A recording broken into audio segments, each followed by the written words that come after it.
And good afternoon, everyone, and welcome to PerfWeb 77, day 2. We're going to be doing the John Ingram Knowledge Nuggets today and focusing on oxygen-free radicals.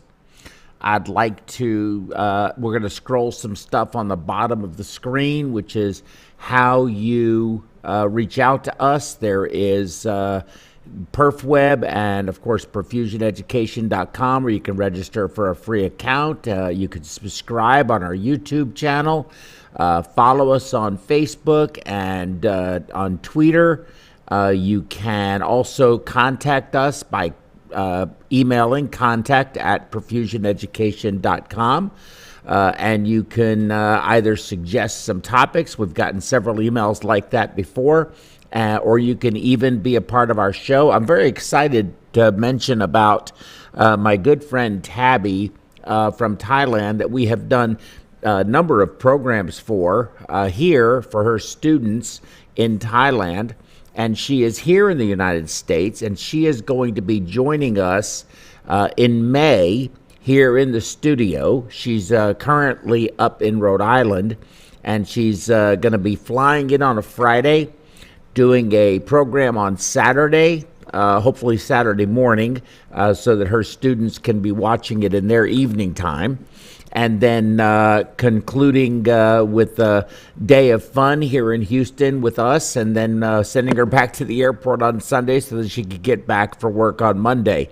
So I'm just going to be really excited to have her do that. It's a real privilege for myself to have somebody coming from all the way over there in Thailand that's here in the United States currently. She's not technically coming here directly from Thailand, but it's still going to be a tremendous privilege. So, Tabby, if you're listening, I'm really looking forward to seeing you here in the studio where you're going to do a program, and it's going to be it's going to be not just for your colleagues in Thailand, but it's going to be a regular ABCP certified program so that everybody would have an opportunity to watch and participate in that and highlight how incredibly talented people from around the world really are.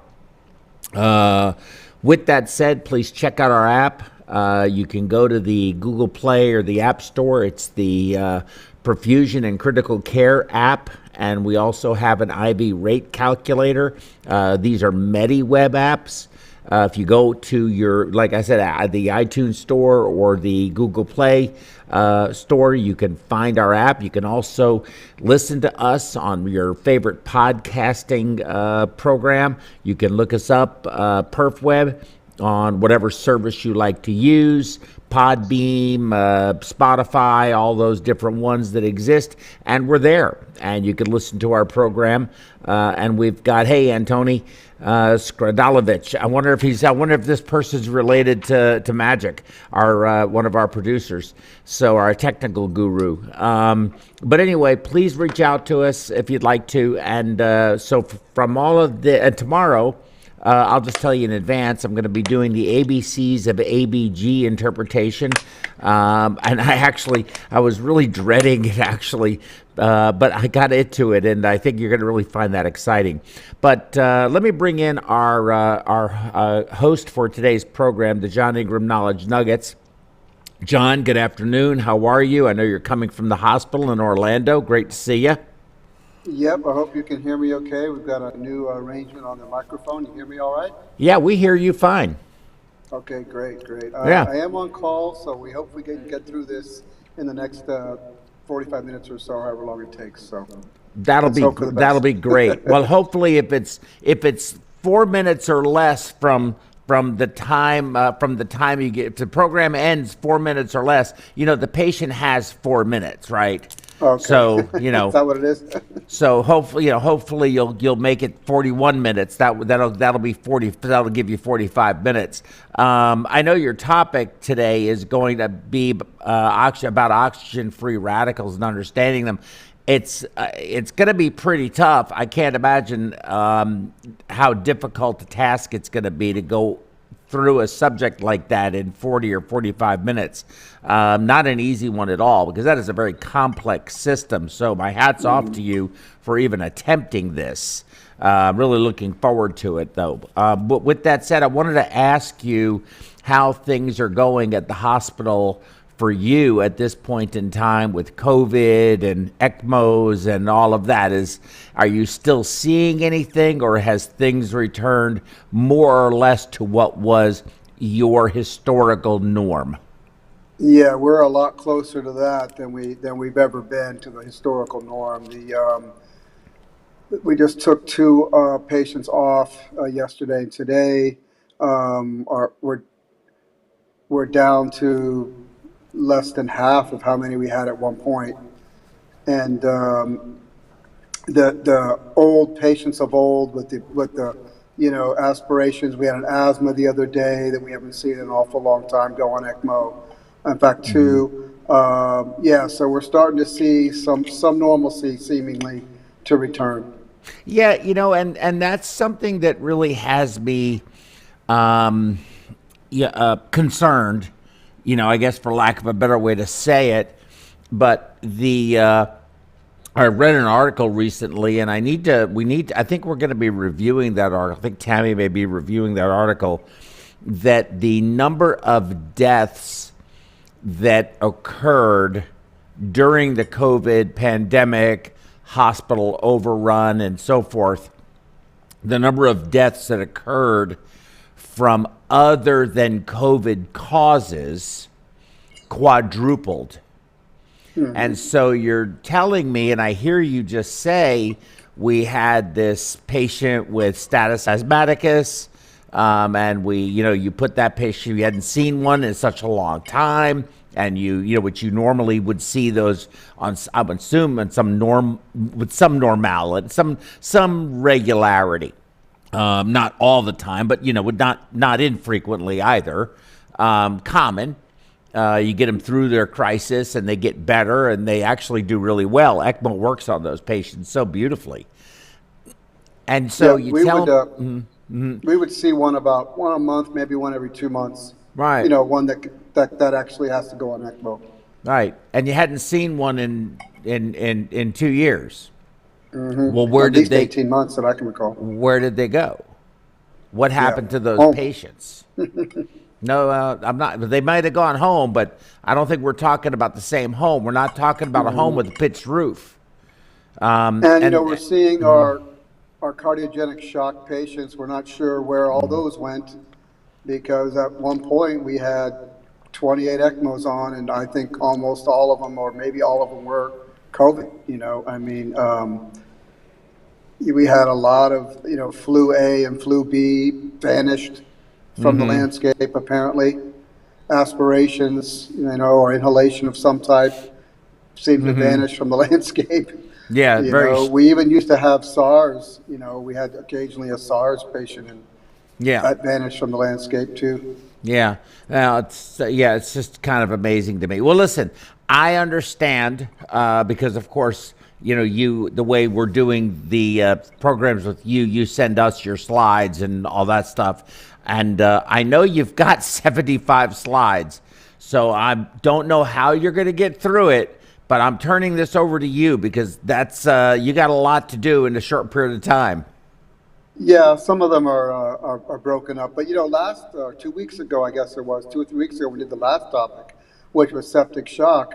I thought I knew a little bit about that, and what a huge topic that is. And you can't do it justice in one lecture. You need multiple lectures. And I found out that with oxygen-free radicals, that's the same thing. It is. You can decide how deeply you want to go into this, or how general you want to make it. And I tried to pick a midpoint. I studied a lot of papers and watched a lot of YouTube videos, and some of them are oversimplification, and some of them are so deep you need a degree in chemistry to figure out what's happening. So I tried to find a little bit of a balance so that it kind of makes sense. And by no means could you cover this topic in a lecture or two if you really wanted to. It's many ways that oxygen-free radicals are formed. There's many ways that they react with other things. There's many ways that their antioxidants interact with them. So and the whole disease process and aging process. We're going to cover some of that. Vitamin C. Okay, that's what I know. And mannitol. Vitamin C and mannitol. All right, so let's throw the slides up and get John going. He's got a long way. He's got a lot of work to do. Yeah, it won't be too bad, so I think. But so this is Knowledge Nuggets, as Joe mentioned, episode number 16, I believe. Today's March 9th, 2022, and as with all of these presentations, and today also, I don't have any disclosures to disclose on these topics. And our motto here at Knowledge Nuggets is spend a little time and expand your mind. So hopefully we can pick a noteworthy topic and we can focus on some highlighted things that you can really take home with you, and hopefully you can actually use them in the clinic tomorrow when you go back to work the next time. And when you see a gold nugget in the corner of the slide, these are little throughout the lecture that I inform people that are like, look, if you want to take something home with you, snapshot that slide. There's some valuable information to do with this topic on those type of slides. And normally we are 12 to 15 minutes, maybe a little longer today. Then I always do something at the end that's a surprise topic. You never know what you're going to get. Something called the Gem of the Week. That's usually just a few minutes. And then we can follow all that up with panel discussions and questions. And as always, guys, if you've heard these programs before, or if it's the first time, you can email me directly at john.ingram@perfweb.us. Email me with questions, comments, and suggestions for future shows. I'd love to hear from you. So on with today's topic, oxygen-free radicals. So let's try by defining oxygen-free radicals. And Joe, you can find a lot of ways to define this, believe it or not, but let's do the best we can here with, first of all, they're also known as reactive oxygen species, or ROS. And you're going to see that used a lot when you read up on oxygen-free radicals. But what they are, they're highly reactive molecules formed from oxygen. They are chemical species that contain one or more unpaired electrons. That's what you have to remember, is that we're going to talk about this, that the electron that are normally on oxygen have now become imbalanced, and this makes that a highly reactive molecule. There's many examples of oxygen-free radicals or reactive oxygen species, but here's just a few. Your peroxides, your hydroxyl radicals, superoxides, something called alpha oxygen, there's something called singlet oxygen, which is largely in plants, but this is by no means an all-inclusive list because there are many, many different types of oxygen-free radicals that can occur. So if you look at a normal oxygen molecule there on the left, it has a balanced number of paired electrons. Electrons always want to be in pairs. But if for any reason, and there are many reasons why it can happen, that one of those electrons loses its pair, and it could be more than one, by the way, on the same oxygen molecule. It doesn't just have to be one that loses its pair, but you see there on the right, that particular electron has lost its pair. That now is what is called an oxygen-free radical. And so this is what they are, and they're highly reactive. So, yep, and that's a good slide to remember right there. So what are oxygen-free radicals? Byproducts of the normal metabolism of oxygen. So when you have all of your oxidative reactions that go on in the cell and all throughout the body, you have metabolisms of oxygen going on. It's a normal byproduct for them to produce oxygen-free radicals. They're intrinsic to cellular functioning and are present at low and stationary levels in our normal cells. Now, they do play positive roles in some roles. They have self-signaling, and they also function in homeostasis. All oxygen-free radicals are not necessarily harmful. A lot of them actually are beneficial. So that's, for example, in plants or in vegetables, oxygen-free radicals are involved in metabolic functions such as photoprotection and tolerance to different types of stress. So Also, though, they can they can cause irreversible damage to the DNA as a negative role. They can do many things, but one of them is to cause damage to DNA as they oxidize and modify some cellular components, like the cellular membrane, for example, and they prevent those cells from performing their original functions. So this suggests that oxygen-free radicals have a dual role. Whether they will act as harmful or protective depends on the balance between the oxygen-free radical production and the disposal of them at the right time and the right place. So we need to keep them in balance. In other words, harm can arise both from the uncontrolled production of and from their inefficient elimination of by the antioxidant system that our bodies have. During times of environmental stress, for example, ultraviolet rays or heat exposure, or many other things as well, our oxygen-free radical levels can increase dramatically. Now, this results in significant damage to cell structures. Cumulatively, this is known as oxidative stress. And we're going to look at oxidative stress a little more closely a little bit later. So the production of oxygen-free radicals is strongly influenced by stress factor responses. And as you can imagine, there are many different types of stress factor responses that cells and tissues can undergo. In plants, for example, these factors that increase oxygen-free radical production include drought, salinity, chill temperatures, in defense of pathogens, nutrient deficiency in the soil, metal toxicity, metals in the soil, and ultraviolet B radiation. So you can see just in plants alone how many stressful factors that they can encounter.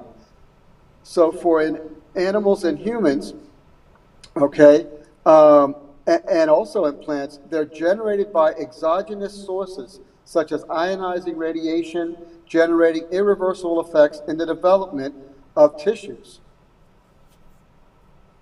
So understanding free radicals requires a basic knowledge of chemistry, and honestly, maybe not so basic in some of these reactions. But basically, atoms are surrounded by electrons that orbit the atom in layers called shells. Okay? Each shell needs to be filled by a set number of electrons, and usually it's going to be an even number because electrons are always in pairs. But when one shell is full, electrons begin then filling the next shell, the next outer shell. This is just the normal structure of atoms and molecules. So what causes free radicals? Well, the risk factors that contribute to oxidative stress and free radicals for us as humans are the following: alcohol consumption, obesity, all types of smoking and use of tobacco products, diets high in fats and sugar, processed foods. Well, what are those right there together? Why are fast foods, you wonder, why are fast foods harmful? Well, they're completely high in fats, sugar, salt, and they're entirely processed. All of these things are going to create a higher level of oxygen-free radicals in your system. Any type of contaminants, pollution, and by the way, automobile exhaust, anything in the air that is a contaminant to when you breathe it in is going to generate oxygen-free radicals in your system. Medicines, especially when your liver has to break down these medicines and break down these compounds, a lot of oxygen-free radicals are released. In particular, one that stands out is Tylenol. When your liver breaks down Tylenol or acetaminophen, there's actually an enormous amount of oxygen-free radicals that are released and cause damage to the liver. And I'm sure you've heard this before, Joe, that one of the worst things you can do is try to overdose yourself on it's Tylenol. terrible. It's terrible. Right, because you die a long, slow death over days and weeks where your liver is absolutely slowly and completely destroyed. And that is because of the massive amount of oxygen-free radicals that your liver is exposed to when breaking down this acetaminophen. So again, pollution, like I said, exposure to pesticides, industrial chemicals, and exposure to radiation, whether it be X-rays or sun or UV light from the sun. Well, I mean, John, I don't mean to interrupt you, but can you go back to that previous slide? I mean, we're all screwed, dude. Yeah. I mean, really? Wait. News here. Well, wait. I drive a Tesla. There you go. So I don't have the car exhaust. Okay, go ahead. I'm sorry. So there's some good news at the end. So there's a long, exhaustive list of oxygen-free radicals. But just to give some people, give you some idea, you start off with oxygen on the left, and then when you have an unpaired electron, all kinds of different combinations, superoxide anion, all your peroxides, hydrogen peroxide, you can have hydroxy radicals, you can have hydroxyl ion, and you can even have them combined with metals like nitrogen and so on, nitric oxide and versions of that are free radicals, and other metals as well, by the way. There's many of them. So now how do they cause damage or harm? Well, in an effort to fill the missing electron in their outer shell, they aggressively react with other molecules in order to steal an electron from that other molecule. And in doing that, Joe, they create another free radical. So this is a cascading domino effect that goes on with these oxygen-free radicals reacting with other molecules. So if this chain reaction continues to happen and is not slowed down or halted, it begins a process where you have enormous numbers of oxygen-free radicals being produced, and those are attacking tissues. This is now called oxidative stress. Oxidative stress can damage the body cells, leading to a range of diseases. Oxidative stress causes what we basically know as aging. So if you look at this, you have a normal cell there on the left, and then you have it being exposed to a lot of oxygen-free radicals in the middle, and then a continual assault of additional oxygen-free radicals without any relief or help from an antioxidant. You basically have a cell that is basically dying and dead and damaged from an onslaught of oxygen-free radicals known as oxidative stress. So this is what occurs when there's an imbalance between the oxygen-free radicals and the body's ability to neutralize these oxygen-free radicals. And there is a balance that goes on in our system, and we do have plenty of naturally occurring antioxidants. And normally they are in balance, but when they get out of balance and the oxygen-free radicals become abundant, this leads to tissue damage known as oxidative stress. So the effects of oxidative stress are not always harmful, surprisingly. Oxidative stress from physical activity, for example, such as exercise, is beneficial as the free radicals that are formed during physical activity regulate tissue growth and stimulate further production of the antioxidants. So in physical activity, it causes you to produce an equal and opposite number of antioxidants so that the free radicals that you're forming during physical activity do not cause harm. In fact, they are beneficial because a certain number of these oxygen-free radicals stimulate muscle growth and things like that, which is why you may be exercising.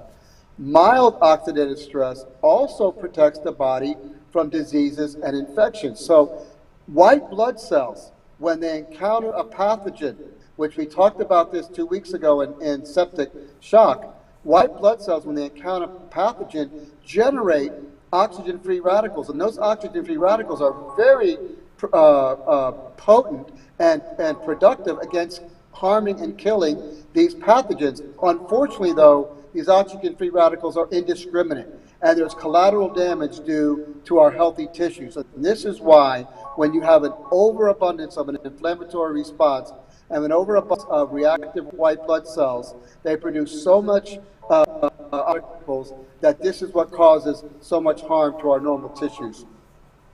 One of the things. So there's three primary ways that oxidative stress cause damage to the body's cells.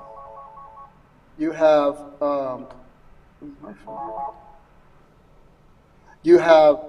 damage to the DNA directly. You have damage to our proteins, and you have damage to the lipids. Primarily, the lipids are in the cell walls of our tissues. And all of this is going to result in what we know as aging.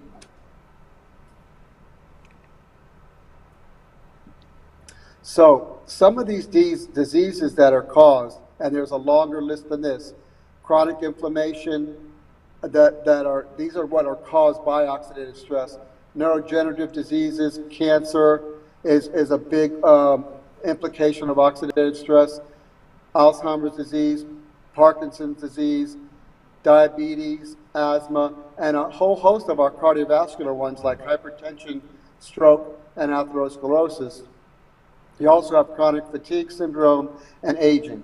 Isn't chronic fatigue syndrome laziness? Yes, caused by oxidative stress. So now there was something in 1956 called the free radical theory of aging. And in this theory, it was a theory that said that free radicals are what breaks down cells over time. As the body ages, it loses its ability to fight the effects of free radicals. Perhaps we produce less antioxidants, different things along those lines, but we lose our ability to fight off all these free radicals that are being produced either naturally or from exogenous influences. So the result is more circulating free radicals in our system, more oxidative stress, more damage to cells, which leads to degenerative processes, as well as our normal aging process. And so if you see the difference between these two ladies here, basically it's time. The one on the left, let's just say she's approximately 20, and perhaps the one on the right is approximately 40. The biggest difference is the one on the right has had an additional 20 years of circulating free radicals in her system that not all of them can be counteracted by our antioxidant system, and a lot of them are produced by exogenous sources where our antioxidant system is overwhelmed, and therefore she suffers from aging symptoms such as wrinkles and gray hair. So how do we reduce them? Well, the answer is antioxidants. Oxygen-carrying molecules with an uneven of electrons are, as I said, called free radicals. This uneven number allows them to react with other molecules and cause large chain chemical reactions causing more free radicals, as I mentioned before. Now, the antioxidants are molecules.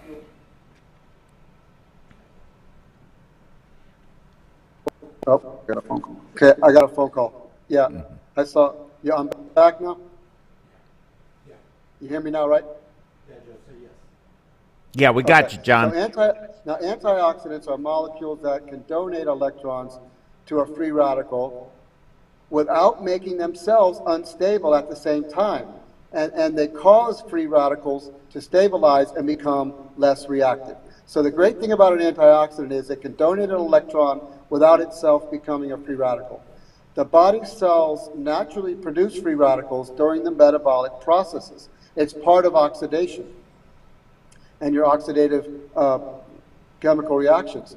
Cells also have antioxidants that neutralize these free radicals, and the body is generally able to manage a balance between the both. So all those things we were talking about earlier that cause free radicals, Joe, generally our body is able to balance them with an equal and opposite amount of antioxidants. So if you look at what an antioxidant is, you see a free radical on the left where it's lost that one electron, so it's highly reactive. An antioxidant comes along, it's able to donate one of its electrons and therefore eliminate or counteract the free radical, and it no longer is going to want to react with another cell. So how do we get some free antioxidants in our system? Well, they're very present in berries, fruits. They're also present in soy and soy products and carrots, to name a few. Now, no single antioxidant can combat the effects of every free radical. They are relatively specific. Just as free radicals have different effects in different areas of the body, because they are relatively specific also, every antioxidant behaves differently due to its own chemical properties. So, antioxidants and food supplements, do they work? Thousands of chemicals can act as antioxidants. Vitamins C and E, and also A, by the way, and glutathione, beta-carotene, and plant estrogens, called phytoestrogens, are among the many antioxidants that cancel out the effects of free radicals. Many foods are rich in antioxidants, as I said. Berries, citrus fruits, and many other fruits are rich in vitamin C, while carrots have a high beta-carotene content. Soybeans are also high in phytoestrogens. The ready availability of antioxidants in food has inspired some health experts to advise diets rich in antioxidants. The antioxidant theory of aging also led many companies to push the sales of antioxidant supplements, which we see on the TV now all the time. Balance of nature. So the question is, the research on antioxidants, however, is mixed. Most research shows few or no benefits, believe it or not. A 2010 study that looked at antioxidant supplementation for the prevention of prostate cancer found no benefits whatsoever. And remember, cancer is believed to be heavily caused by antioxidants. A 2012 study found that antioxidants did not lower the risk of lung cancer. Some research has even found that supplementation with antioxidants may be harmful, particularly if people take more than the recommended daily allowance of them. A few studies have found benefits associated with antioxidant use, but with relatively modest results. A 2007 study, for instance, found that long-term use of beta-carotene could modestly reduce the risk of age-related problems and symptoms. So now, this week's episode of Gem of the Week. I hope you love this one, Joe. It's going to be the Shockwave IVL device, intravascular lithotripsy. The Shockwave IVL, it's called. In 2021, the USDA cleared the Shockwave IVL intravascular lithotripsy system for the treatment of severely calcified coronary artery plaques. It was previously approved for peripheral disease and peripheral artery plaques. This device uses a balloon to deliver sonic pressure waves that pass through soft arterial tissue to preferentially disrupt calcified plaque and optimize stent placement. And we're going to take a look at this. It holds the potential to displace rotational and orbital atherectomy devices that have been the market standard for most of these lesions. Priced significantly higher, though, than the existing atherectomy systems currently reimbursed by Medicare and Medicaid. And this has been a limiting factor. The operators of these and the users of these are eager to use it for the coronaries, but reimbursement has basically kept the dampening on it, and it's tending to make hospitals ration its use. I know that's the case at our facility. So this is what it looks like. It's a small device. You hook it up, and there's a catheter that's actually fed into the coronary artery. I think we have a couple short videos that explain this extremely well. This is what it might look like in the coronary artery. And to understand how this works, it's just a 2-minute video that I have for you that made by the company that explains it extremely well.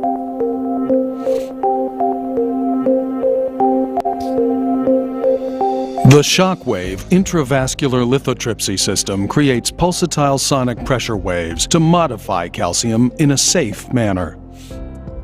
It consists of a compact rechargeable generator, a simple connector cable, and an intuitive catheter, which houses an array of lithotripsy emitters enclosed in an integrated balloon. Through the localized delivery of lithotripsy, the IVL system minimizes trauma, optimizes outcomes, and simplifies procedures. In a standard technique, the IVL catheter is advanced and placed at the lesion using marker bands under angiography.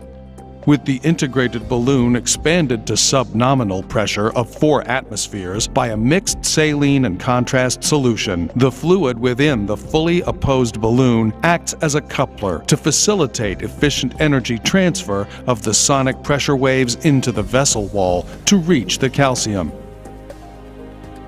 The generator produces 3 kilovolts of energy that travels through the connector cable and catheter to the lithotripsy emitters once per second. While other treatments can't differentiate between calcium and soft tissue, acoustic pressure waves pass through soft tissue to impact both intimal and medial calcium. With emitters along the length of the balloon, a localized field effect is created. A small electrical discharge at the emitters vaporizes the fluid within the balloon to create a rapidly expanding bubble that generates the sonic pressure waves and then collapses within a few microseconds. When the waves impact the calcium at nearly 50 atmospheres, they create a series of microfractures. After the calcium has been fractured, and trauma to the surrounding soft tissue has been minimized, the vessel becomes more compliant.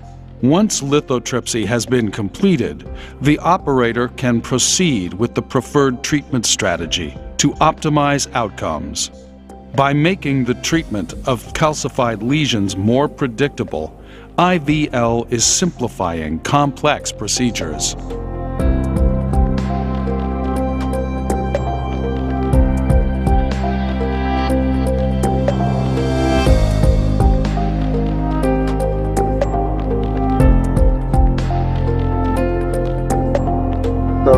David. Sounds like we're fracking. Yeah. So what you can do then is put the stent in, and it's incredibly more successful. Once you've done that, you do that, then you put your stent in, and you can have very much wider open vessels once you have a stent in, because much easier to displace that fractured and granulized calcium from a one hard block that it was. This is showing you that it's harmless to soft tissue. Play that one again real quick, David. Or this one. See, here it's popping. There you go. Yeah, it's we heard soft tissue. Yeah. We heard it. And then this one here is just going to show you if it's the next here. There you go. Yeah, it's completely harmless to soft tissues, and you can hear the electrical shock waves coming through. Sound waves is what they really end up being. And the next one here is going to show you how it breaks up the calcium. It's just a short one, 20 seconds also. So that's calcium around the catheter.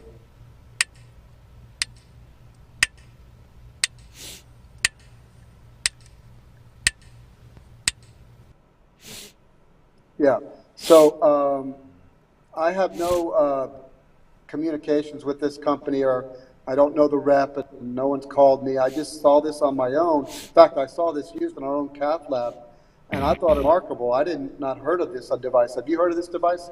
Absolutely not. Yeah, this is actually out there.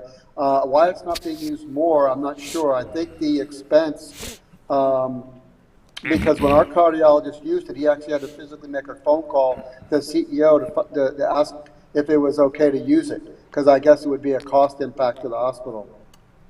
Yeah, I could see that. But it's really interesting. I love these kinds of sessions because we all learn about something that, we never had heard about before. And, and I do think that there's some, there's pumping water right into a hole and using energy to sound waves to crack the ground in order to get the oil to spill into the reservoir so you can extract it.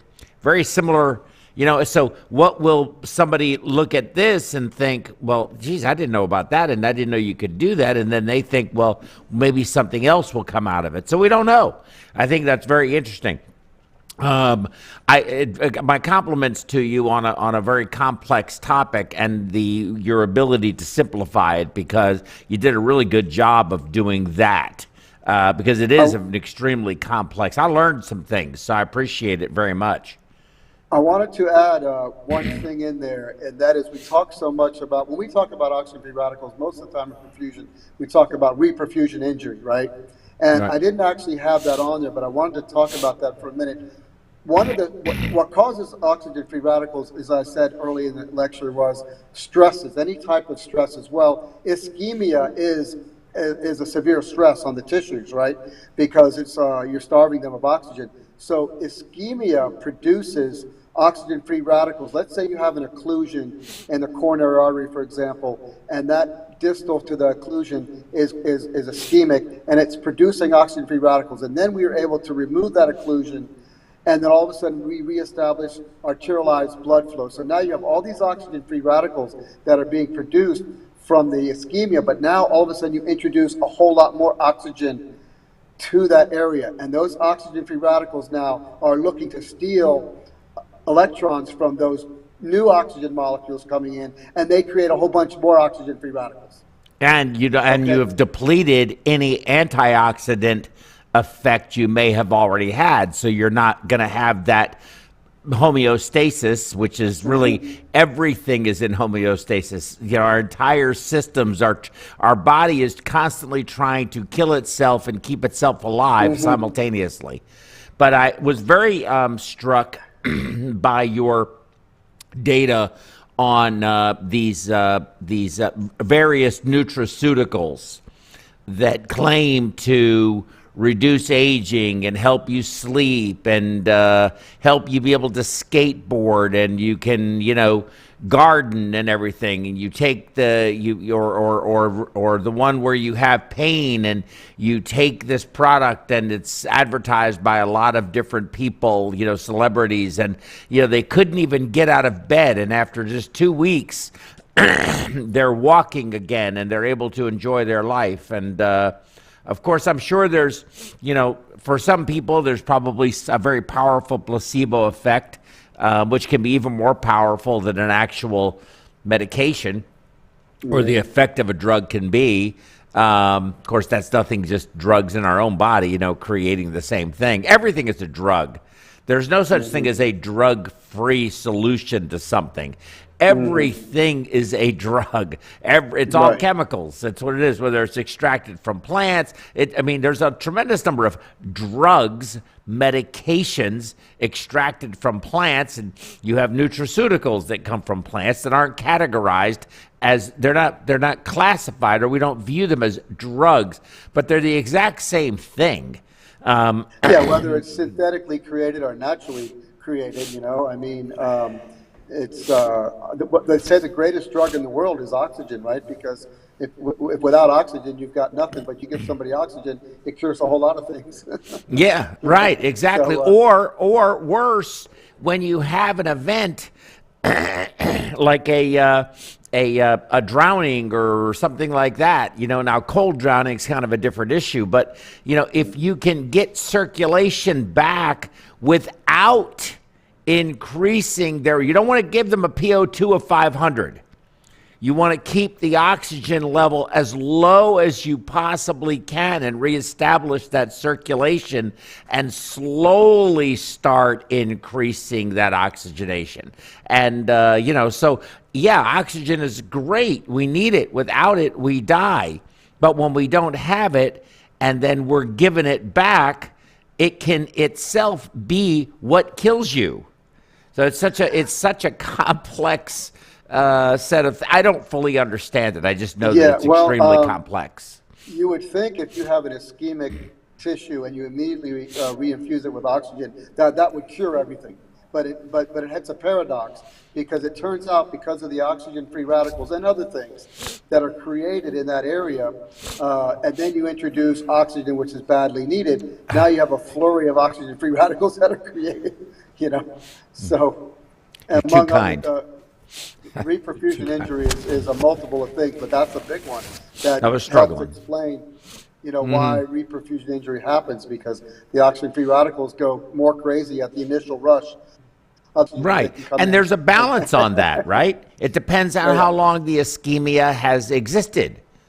So the shorter that period of time, the less, the shorter your ischemic period, the better you get faster by the reintroduction of the flow with the oxygen in it, blood flow with oxygen in it, or oxygen, whatever, however you're going to get it, breathing it or otherwise. Whereas the longer that goes, but prior to death from anoxia, the more damage you have from the reintroduction of that oxygen. So there is that, how long has this leg not had blood flow to it, and before we go reestablishing blood flow to it, which could be the very thing that really knocks the patient over the edge. And then all of that, those metabolites that get flushed back in, and the shock that you can get from that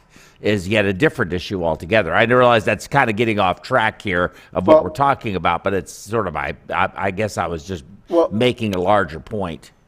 One thing that I didn't miss so much when I researched this is that we have an equal production in our bodies automatically of antioxidants.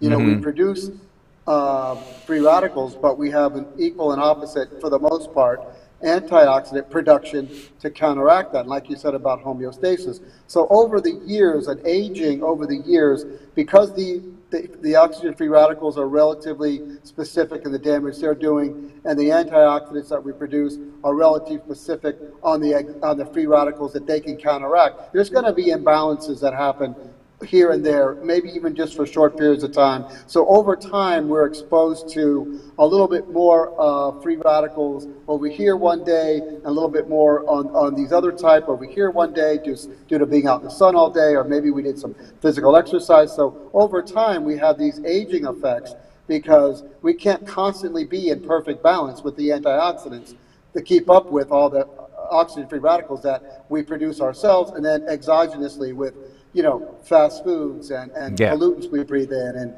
ultraviolet rays, and So what you're telling me, John, is that our lives are a delicate balance of oxygen-free radicals trying to kill us, and antioxidants trying to keep the oxygen-free radicals from doing that.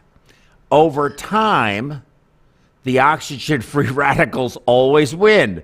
So it's just, how soon will they win if something else untoward occurs, that it's no longer a natural process? But that is going to happen. The oxygen-free radicals will win if we give them enough time. Well, we're putting these things like not so great foods, high in fat, high in sugar, in our system. We're breathing in smoke in a crowded, bar room or wherever.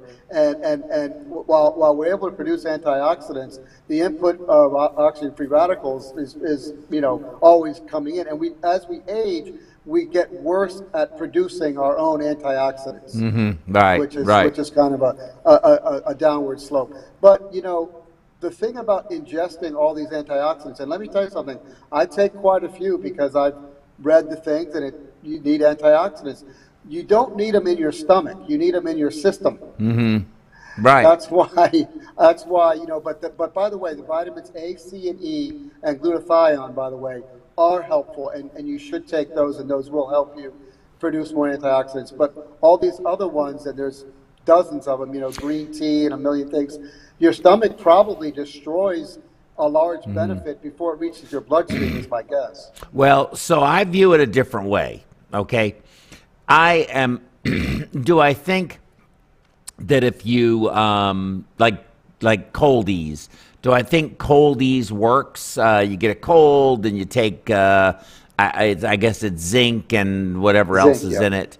Do I think it works? Yeah, I think it does. I think it does help in the, those acute phases, boosts some levels of something for a short period of time. But I don't think, and of course, that I respect the fact that you take all of those things, and that a lot of people do. I don't have any problem with you doing it. I don't. I think that if you just don't make it harder for your own body, don't eat McDonald's, don't eat Burger King, don't eat all of the trash food. Have some, discipline when it comes to what you're eating to not stimulate that oxygen radical production that your body's natural antioxidant will help. So, don't smoke unless you're drinking, in which case you have to smoke. If I'm drinking, I have to smoke. But, all of those things. So I think that the way I view it, it's more of the negative input that creates the problem versus these various different supplements that you can take. And look, everybody's looking for the fountain of youth. Everybody wants to live forever, or at least, and they want to live. They want to continue to have purposeful, meaningful, productive life, enjoyable life, and continue to have that as long as they possibly can. And so that's a market, and it's a lot of people truly believe in taking those things. You do. I simply don't. No, the vitamins is mostly what I take, A, C, and E. Basically, I just take higher doses. Yeah. But the number one thing when you read about these studies about oxygen-free radicals and antioxidants, what it boils down to is, if you just eat a plentiful diet of fruits and vegetables, and have a pretty big focus on that, your body's ability to produce antioxidants is 100-fold better than taking supplemental antioxidants. Mm-hmm. But is that because you're eating things that are high in antioxidant, or is it because you're not eating things that suppress antioxidation, your antioxidation process, or your production of your own endogenous production of antioxidants? Which is it, or both? Well, it's both, because the fruits and berries and the vegetables are high in the natural antioxidants that our body can use. The fast foods don't have any of that, so it's a double whammy, and they're taking in high salt, sugar, and by the way, processed foods are terrific about producing free radicals, in your system. So if you take someone who smokes, eats a lot of fast food, and drinks, and you take a twin of theirs who does none of those things, and fast forward 40 years, you're going to see an aging difference in the person who didn't do smoking, drinking, and fast food all day long, compared to the twin who did. Big time aging difference. And it's all because of free radicals largely. Yes, but I'm also going to point out that it's not okay to get a big giant sundae after your big giant double, okay, with bacon and jalapeno cheddar jack, okay, all fried up, or whatever they do with it, dripping, delicious, right? You can't take that sundae that you're going to have for dessert and put a blueberry on the top and believe that that's going to be balancing each other out, right? Absolutely. I'm getting booze. I'm getting booze from the gallery over. The audience is turning against me. I really am, dude, what the hell? I don't know if I put it on the list, Joe, but actually fried fried anything, fried fruit, the whole process of frying, that itself is also a high producer of free radicals. So everything you like is probably bad for you, right? But if it's fried blueberries, it should be a zero balance. That's what I'm trying to say. Oh, okay, I got you. All right. John, thank you. You want to tell us about your next show? The next show is going to be, what is it? I think it's urine on bypass. Is enough enough? Is that the next one? It is. It is. No, yours is urine output on CPB. When is enough enough? And that's going to be a complicated question to answer. Yeah, it is. I agree with you 100%. You know, and yeah, I know. Yeah, I'm looking forward to that because, you know, how many times do we say, hey, we're making any urine? And if we are, great. If we're not, we think we're doing great if we are. But if we're making no urine, oh, that's okay. That's all right. It'll come back. It's amazing. I'm looking forward to hearing why that occurs. Right. We all have our I think there's a lot of theories, a lot of reasons. I think some of them are misconceptions. Sometimes I don't think we know, of course, how we measure AKI, but I'm looking forward to hearing the lecture. And then, as I mentioned, tomorrow I'm doing the ABCs of ABGs. I think that's going to be fun. I'm going to enjoy that a lot. One of the things I'm going to say during my lecture is how aggravated I get when I call somebody and say, how's the patient's acid-base status? And the person that I'm talking to says, oh, the pH is 7.27. That's all they say. Well, what the hell does that mean? I don't know. What am I supposed to do with that information? I need something. I need at least one other thing, at least, to know what that really means, right? So, you know, I'm going to go over that. It's going to be very basic. It's going to be somewhat rudimentary, but it's going to be fun. And I think there'll be some provocative thoughts. You don't go to too many meetings where you get a good review of something basic. A lot of times some old light bulbs that had gone out on something come back on when you do reviews like that. Very possible. Very possible. Well, I'm looking forward to it. So what'd you think of the new studio? I don't think you had a chance to see it, but we took I have to come and check it out. We took the carpet out here, and we went with a polished concrete, a stained polished concrete. I think David's going to zoom out maybe on that camera. You might see a little bit. You notice our screens in the back here. You're going to see that here momentarily. We put some new stuff up, and he's developing some new backgrounds for this. We're also going to be able to show surgery videos off of this now 4-panel video wall. We rotated our cameras on either side of me that you see. Brought the towers in.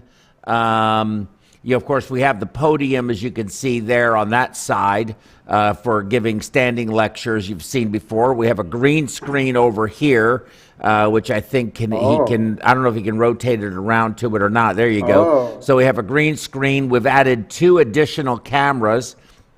And they are called PTZ cameras. So David can actually move the cameras remotely from his seat over there, pan, tilt, and zoom. So when we do simulations, of course, I think you saw we did I don't know if you saw it or not, on the program that I did. We're going to be adding a lot of those coming up. I have a new patient hemodynamic monitoring simulation, a new ventilator simulator. We have the ECMO simulator from Eigenflow, able to do a lot of different things, whether it be chatter, whether it be arterial or outflow obstruction, delta P increase across your membrane, that kind of a thing you can do, hypovolemia, various different things like that. Now, on it by itself, as a standalone, you can only do so much with the Eigenflow. It's a good device. It does very well because you can really change the circuit to make the circuit do what you want. But you really have to have a good hemodynamic monitor simulator that can marry to it. and we got that, which we can show on all the panels. So the software for our streaming has also changed. David and Magic put together a brand new, I mean, they built the computer from just buying the parts and pieces and the graphics cards and all of that kind of stuff. And what's the name of the software we use? vMix. vMix is the software. And what did you say was the people that were using that? Oh, I mean, a lot of large broadcast studios are using that same. But that one you mentioned to me. Who was the magic that you saw? O'Reilly. Bill O'Reilly. Yeah, so it's a vMix system, and Bill O'Reilly, even though he gets confused between a loofah and a falafel. Nothing. I don't have anything against the guy, but I mean, I think he acted like an idiot. For a smart guy, such a smart guy, ruined his career. But his new thing is, his program that he does, he uses that same vMix system. So, he's way higher than we are, and we're using that same technology, which enables us to do a lot of different things and makes David's job a lot easier. Because, I mean, he's back there doing a lot of this stuff on his own. He's just incredibly talented, but probably should be 3 or 4 people back there doing what he's able to do, and that software lets you do it. That's what really helps. Yeah, I was talking to him about that. It sounded like it was really an incredible upgrade from the. You did this over the Christmas and New Year's holidays. You went, renovated your whole studio, and really did a lot of things. It's amazing. Took everything in here apart. I mean, dude, we actually took 300 feet of cable that we were having to use for various different things, and we're able to reduce it that much. That's how much cabling that previous system required that we don't need anymore. A lot of the stuff is Bluetooth now. Just technology changes, and we're trying to change with it to make the viewing experience. Of course, you see the new microphones we got. The sound quality is better. When I turn my head to talk to somebody or this way, you don't fade in and out. It just makes the experience for the viewer much, much better, and hopefully that will translate into more people wanting to watch and more people wanting to participate, which I want to mention again. We are looking for faculty members. We're looking for presenters. It could be case report. It could be anything you want it to be. Let us know, and as long as it fits in with what we're doing, give me the suggestion. There's a 90+% chance I'm going to think this is a really good idea, because that's sort of how I am. I love to hear about things, new things, cases, how you manage something. Could be anything. Could be basic sciences. That if there's a virologist out there that wants to talk about the origin of viruses, I would love to have you on this program, because I'll tell you what, I can't understand. It's complicated, and I think somebody who can simplify it, just like you did today, John, taking a complex subject and simplifying it so that I can understand it, is what shows when somebody really knows what they're talking about, is when they can take a very complex system and get somebody who doesn't really understand it to understand it. That's the ultimate compliment, right? I guess so, yeah. I mean, this was you could get so crazy with this when you look into the chemical reactions and how many different ones there are and what they do. But I didn't feel like that level of depth was productive for our listening audience. I wanted them to understand a large amount of that, but then really what's going on and what you can do to, improve your health, and also what we do as perfusionists that cause these things. And maybe we can do some things to reduce them as well, Yeah, well, that's just it. our program is more of a clinical-based program. It's not a deep in the weeds science program. That's not what we do. And we're not gonna understand that. I've been to a lot of meetings where somebody gets up and they start talking about these really abstract concepts and thoughts and chemical formulas and stuff, which nobody in the audience really understands, and they probably don't understand it either. They're just parroting it. And what does that mean to us from a clinical application perspective? I think that I'm mostly interested in our world is the in the trench, day to day. What can I use in my practice? How does this benefit my patient in the immediate moment? All those other things are for the really smart people that are in the labs, and they can figure all that out. And it's important stuff. Clearly it's important. It just isn't germane to what we do every day, and it's not what, and I don't understand it. You need to understand, a decent amount about what's going on under the hood, so that when you know what goes wrong, you understand, how to fix things and why things are happening. When you understand why things are happening, you understand more about what to do or what not to do. But there's a point where you can go so deep that you're not helping yourself, you're just confusing yourself, and you're not going to remember it anyway. Correct. So there's a level you have to find, a level of knowledge and understanding on whatever it is your field is that you have to be able to use and work with. And over time, as you digest that level of knowledge, you may on your own want to go deeper and deeper for your own benefit, but that's something you kind of embark on your own, for your own interest.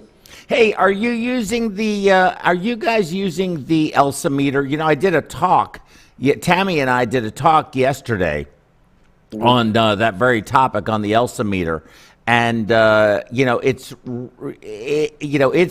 is going to become a standard. I don't really understand the reason why people don't use it, but did you guys ever? I know that there was some pushback, people not thinking that it was a necessary tool. I think it's highly necessary, very effective, very meaningful, and produces information that you can infer from other things, but those other things can be complicated by other things, so your inference may or may not be right. This is just an absolute, it's a number, and FDA approved. So what's your thoughts on that? I think it's coming. I think it's coming. There's so much merits to it. We haven't been able to get it in here, but that's because the right person with the right amount of influence hasn't encountered it in a way that is no matter of time before that happens. And conversations have come up, but it's just a matter of the right person with the right amount of influence saying, why don't we have this here? And we've come close to it a couple of times, but it hasn't quite happened. But I think it's going to happen. I think one day you're right. I think it's going to be in nearly every ECMO program, because it's an absolute vital piece of information.